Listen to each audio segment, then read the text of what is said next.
Joining us now to discuss is California Democratic Congressman Khanna. He is a member of the House Oversight Committee. What is your response to the Speaker? Well, he could start by opening Congress. All of the Democrats are here. Usually when there's a shutdown, we're supposed to vote to pay the troops. Yesterday, I met someone, air traffic controller in Texas, and he's not getting paid and he's having to drive DoorDash. I mean, real people's lives are at stake.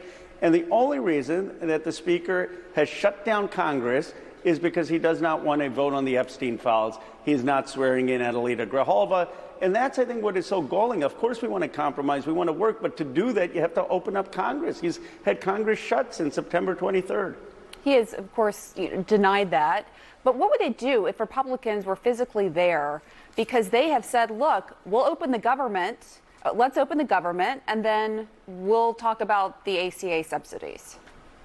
Well, first of all, they could open the government today. They have 51 votes in the Senate, they have the majority in the House, and they have the presidency. Now, they have confirmed with 51 votes the president's judges. They have confirmed the president's appointees. I think most people would say that to keep government open, 60 votes are needed. Are you saying they should use the nuclear option in the Senate?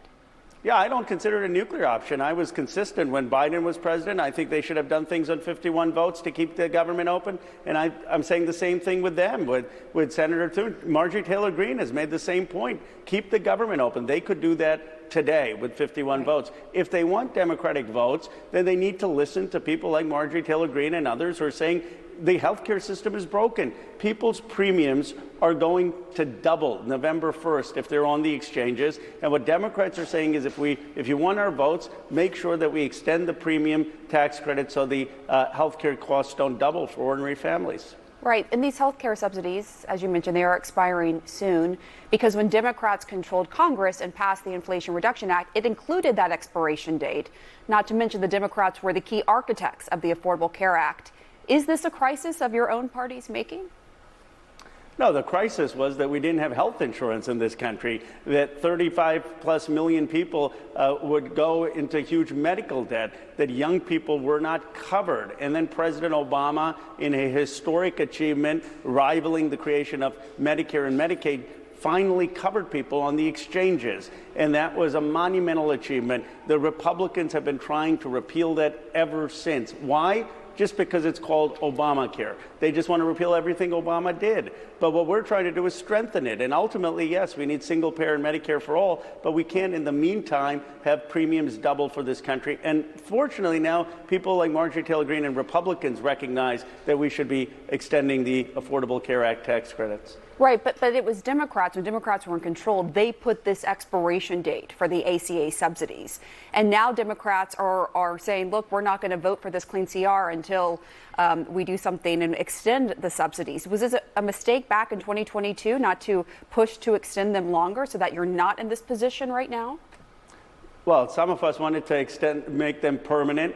But, you know, the President Biden was doing the best he could. We didn't get a single Republican vote on that. And he had to deal with people like Kyrsten Sinema in the Senate. And so he did what he could to get that extension. The reality, though, is there's been one party in this country, from FDR to Lyndon Johnson to Barack Obama to Joe Biden, who has tried to extend health care to every American and lower costs. And there's been another party, the Republican Party, that has opposed that at every step of the way to provide tax breaks for the billionaires. And it's a clear divide. Now, fortunately, there are cracks in the Republican base because they understand working class Americans can't afford these extraordinary premiums, and we need health care reform.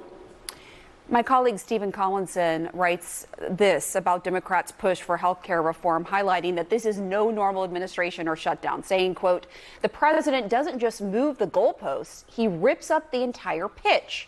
So assumptions that governed previous shutdowns over 30 years of bitter partisanship in Washington may not apply. So, Congressman, given that, are Democrats really equipped to take on President Trump here, especially at a time when Americans have historically low confidence in your party?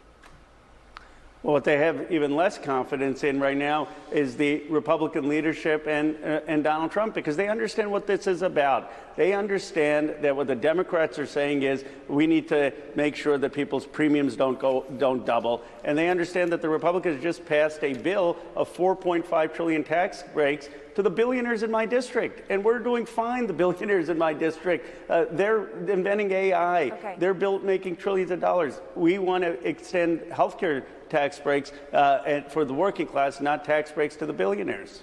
All right, Congresswoman Alexandria Ocasio-Cortez said during a town hall last night, in order for Democrats to get on board for the government to reopen, says, I think we need to see ink on paper. I think we need to see legislation. We need to see these things passed and signed by President Trump.